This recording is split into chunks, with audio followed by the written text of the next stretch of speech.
What's up, guys? Welcome back to DCA. So what we're going to do in this video is take a look at a metric which people often talk about to describe the market as being in a bull market when we're above this level or a bear market when we're below the level. Now, what I'm talking about is the 20-week moving average. This is a metric that we've talked about numerous times on this channel. The reason I want to do this today is to help you understand why this level matters. Because all the time, especially when it comes to technical analysis, there's a lot of information out there that it's quite frankly difficult to believe. But when you can look at the data behind that moving average, behind the metric, and understand what's going on behind the scenes, why does this 20-week moving average form? Why does it play out the way it does? Why do we hold it as support in the setting of bull markets? And why do we fall below into these bear markets? It's not just because this 20-week moving average is an average of the last 20 weeks of price. The 20-week moving average tends to form at the level it does for a very specific reason. So we're going to look at the data, we're going to look at the inner workings of this moving average to understand why it is the way it is and how you can use this then as an investor to give yourself a new perspective on these metrics that we look at. And perhaps this will give you a whole new outlook on why moving averages are what they are. So there's a lot going on behind the scenes beyond just, pure averaging of the price of the last 20 weeks. There's a lot more to it than that. And we're going to show why that is today, especially as it relates to Bitcoin and the crypto market. So it's my goal on this channel to arm investors with the ability to go out and sort of critically think about the information they're being given. Because there's so much misinformation in this space that it's sort of, it feels a little overwhelming. If you go out there, you're going to hear so many different things. And so many of the things that you're going to hear are by people that are themselves inexperienced investors. And they simply don't have the level of knowledge needed to be giving out information in this space, but you see it everywhere. So I want to be able to help people understand the markets, understand the inner workings of the market, understand why things are the way they are, and then go out and use that information for themselves, critically think for themselves, go out there and process what's being said, decide what's going to be useful information and what should be left alone. So if you guys like this type of content, hit like and subscribe. You could head over to the Discord channel where we do a lot of discussion about the macroeconomic picture, and we do a lot of discussion of how this relates to the crypto market in particular. You could also sign up for the DCA Index Risk Model there. This is a machine learning algorithm model that I've developed, which helps you to identify both market cycle peaks and bottoms. And with that said, guys, let's do it. So the first thing I want to do is this. I just want to walk through the market cycles and just quickly show you sort of how the market cycle goes with respect to the 20-week moving average, because it's very consistent and we've essentially seen the same thing play out every single market cycle. So what we see is that when Bitcoin gets above the 20-week moving average, like it did here in 2015, like it did here in May of 2020, these points in time when it gets above the 20-week moving average and holds it as support, and that's going to be critical. It has to hold it as support, because if you lose that level, if you're not able to use that level as a level of support, then you don't really have a true bull run on your hands, and it's very likely that it will fail. These times when you get above, but you aren't able to hold it as support, you're likely going to fall back below and then, have to spend more time consolidating or even moving down in the setting of a bear market. Okay. But when you hold it as support, the market typically goes on a rampant bull run from there. And that's happened in every cycle. That has been the start of every cycle. So we saw it back here in October when we held it as support, then into February. We saw it here in May, and then we held it as support in September. We saw it all the way back here in June of 2012, and we held it as support in October. Okay. So this is kind of how every single market cycle plays out.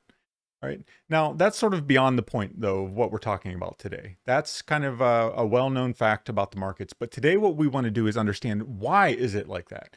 Why is this 20-week moving average this mysterious sort of barrier that prevents us from going into bull markets and holds us into bull markets when we're finally in them? As you see back in 2016 into 2017 here, look how many times we bounced off this 20-week moving average. I mean, if you just count, it's probably for months we did it right here, then in August, etc., January, March, then again in July, then in September. So we just bounce right off of that 20-week moving average. And these are large corrections. I mean, from $3,000 all the way down to around $1,700 or so. So these are very large corrections. But right when we get to that 20-week moving average, we seem to get a bounce there. So there must be something going on there. And in fact, if that's kind of what you were thinking, you would be right. And we're going to talk about why that is now. So you'll notice that I've added another line onto the chart, this green or teal, whatever color you like to call it. This line, you'll notice that it's very, very similar to the 20-week moving average. You'll notice that they're almost identical throughout the entire price history of Bitcoin. I mean, we're talking all the way back down here to 2012 and then all the way through to modern day. And I'll just tell you right now, this metric right here that we're looking at, this green or teal line, has nothing to do with a moving average price. What this metric is the average price that individuals who are considered short-term holders own Bitcoin. Okay. And this is going to be critical. This point right here is critical to understanding every single Bitcoin market cycle that we've experienced through 2022. And the reason for that is the reason that this metric mirrors the 20-week moving average, the reason that we are held below it in the setting of bear markets, and the reason that we're held above it in the setting of bull markets is simply for the fact that short-term holders are the ones who cause these massive price runs into these parabolic stages of the market, followed by these massive crashes that we see. Okay. So indirectly, they are related to the massive price drops that we see, and more directly, they are related to these massive price runs that we see. So let me explain why this is. There's actual data that proves that short-term holders, individuals that have held the asset for less than 140 days, those individuals are statistically speaking much more likely to sell the asset. And so what happens is you also find that as the price drops below where short-term holders are holding the asset, that leads to sort of capitulation cascades. Oftentimes, when we get below their average price, we see that more and more of them begin to sell. So what you see is that as the price comes down to the average level at which short-term holders are holding the asset, you sort of get a big flush out of the market because all of these people that are buying the asset causing a more speculative price run. So when we see the price go from, like back in 2017, we saw the price go from around $1,000 all the way up to $20,000. That is stimulated by all of these short-term retail market traders coming into the asset. Some of them will eventually become long-term holders. That's true. But in the setting of these bull runs, they're caused by short-term holders, because what we see is that long-term holders are actually selling the asset during the bull runs, while the short-term holders, the retail market, the less experienced investor, they are coming in and causing the massive price appreciation in the setting of these bull runs. Okay. And what happens then when we fall below the average cost that short-term holders own the asset, that means many of them were flushed out of the asset. Many of the ones that are holding at these price spikes. So like we see back here, we're sitting at around right here at around $1,100, and we come all the way down to around $700. There's a huge flush out of short-term holders as we come down to the 20-week moving average, which is identical to the short-term holder average price. Okay. So you can think of the 20-week moving average then as your short-term holder average price. And when we get a large flush out of short-term holders, remember, these are less experienced investors. These are people that have never been through a crypto market cycle before. So they don't understand what type of volatility is involved here. They don't understand that when we get these corrections like this down to the 20-week, that we're very likely to get a bounce off of it. And this is all happening because the market is retail dominated. All right. So when we come down to this level, down to their average price, then it becomes statistically more likely that those that are going to sell have already capitulated because we have these massive price corrections. So like if we look here, if we look right here to June of 2017, for instance, when we see the price go from 3,000 all the way down to $1,800, that takes a lot of sell pressure to make it, within just about a month, to see the price lose approximately 50% of its value. So long-term holders are very likely at a profit here, but you have people FOMOing in and they get caught. They get caught when the price is at $3,000 right here. And then as we move down to $1,700, many of them are selling at a loss, and that causes a flush out in the market. And then those same people end up FOMOing back in once we, once we start to go on another run, as we go up to around $4,500, then we get another flush out down to around $3,000. So this time a 33% correction, okay, until our final run, because now people are, kind of onto the game. And now everyone's just FOMOing in. In fact, in this run right here, you even saw long-term holders FOMOing in into this move that we saw from around $3,500 or so, or around $3,000 up to around $20,000. So this was a very unique time in the market, because we saw not only short-term holders FOMOing in. If you look at the data, we actually saw a lot of long-term holders FOMOing in. But then what happens? We have this massive correction where we go from 20K all the way down to 6K this was from December until February.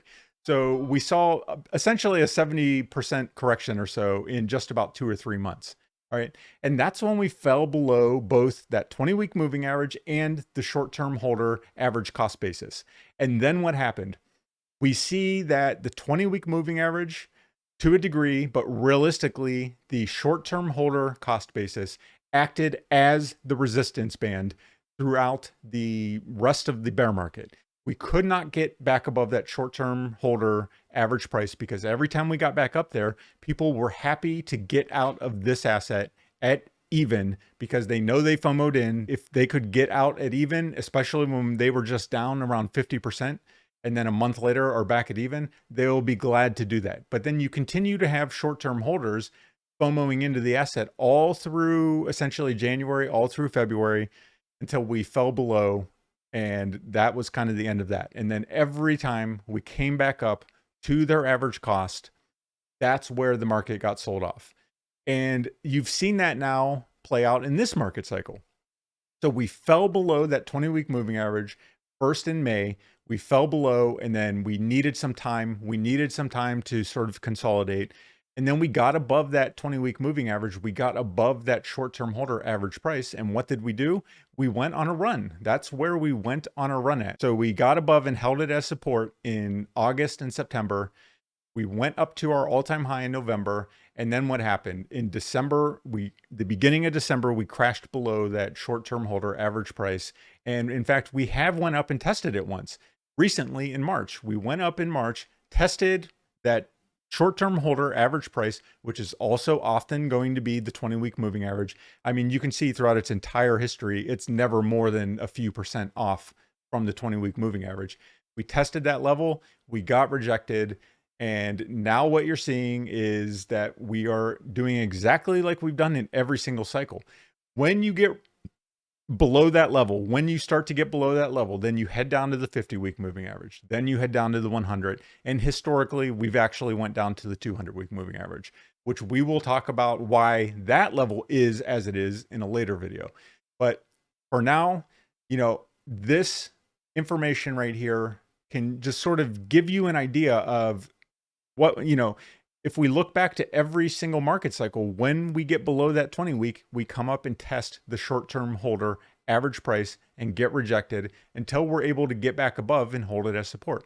So until then, until that time, this is what I will be watching. That 20-week moving average is a great approximation of the short-term holder average price. And it's why these markets operate the way they do. It's because this is a retail heavy market. These the Bitcoin and the cryptocurrency market in general are extraordinarily retail heavy. So you have large numbers of new investors, short-term holders, speculators, retail investors, that make the same mistakes over and over and over and over again. And they've been making them throughout the entirety of history, and they'll continue to make them into the future and beyond. All right. So that's going to be it for this one, guys. I hope you found it helpful. And until next time, as usual, see you.